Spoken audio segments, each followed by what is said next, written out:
Good morning, everyone, and welcome to day 3 of the Southwest Colorado road trip.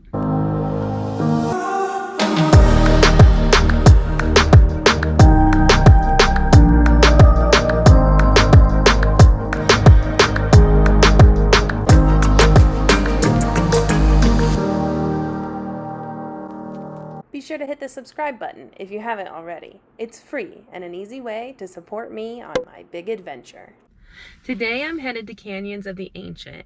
This is the highest per capita of archaeological sites in the U.S. There's over 6,300 that have been identified, and they think there's over 30,000. Now tomorrow I'm headed to Mesa Verde.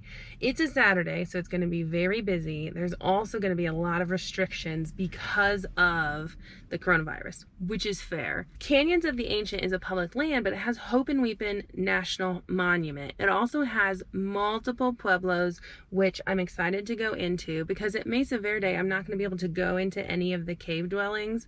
I'm very excited to go to both, but it would be really cool to go into the cave dwellings. So I will have to come back for that.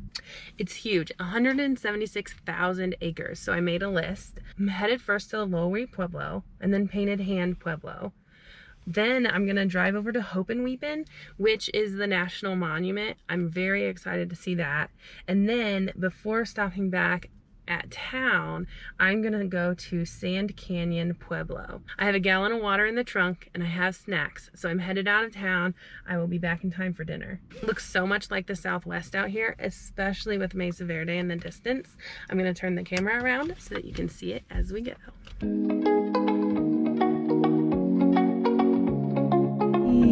There's babies. Oh, bye guys, have fun.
This is crazy. So to get to Lowry Pueblo, you have to drive down a dirt road, which I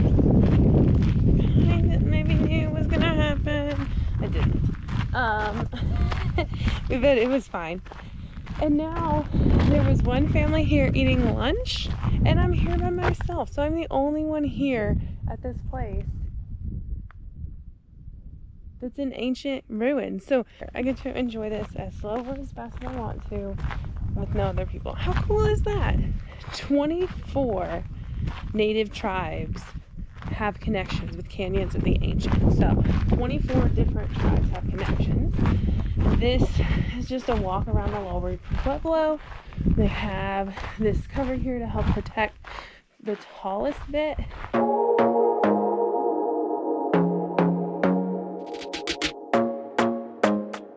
Just reading some of the history, they had solid back walls and limited windows for protection. They often used ladders to get into the building. They obviously used stone structures to create the walls. There was likely a second floor underneath, under the ground, and then they used wood beams to support the 2 floors. So quite a bit of technology went into it. That is crazy.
crazy. When I first looked at the doorway, I thought people had come in here and shouldn't have, but then I was reading and it said keep off of walls.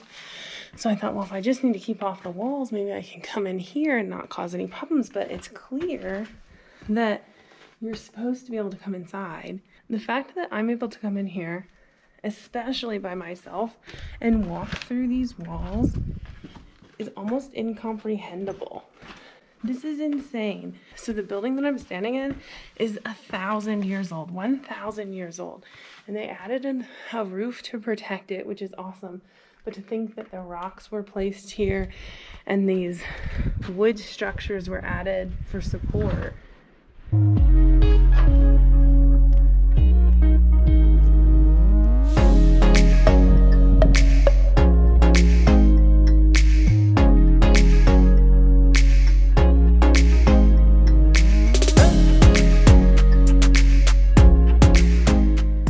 To think that this building is 1,000 years old and I'm standing in it.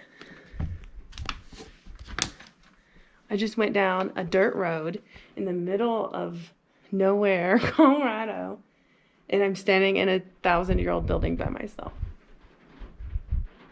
That's crazy. It's hard to leave. I really struggle to leave places.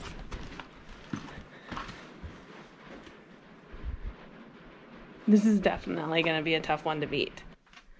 This is crazy.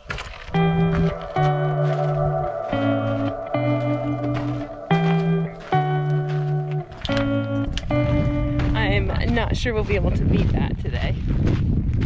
That's so cool.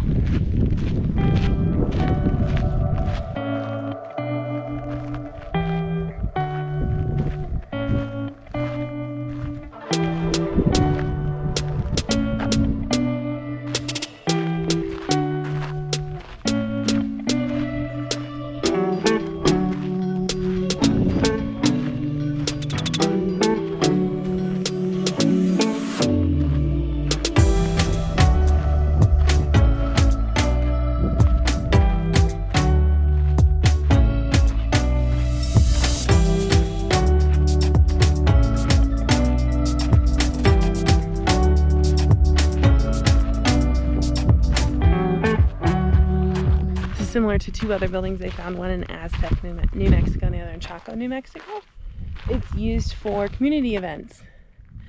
So it would be big enough to fit quite a few people. They found evidence of wood pillars that would have held up a roof.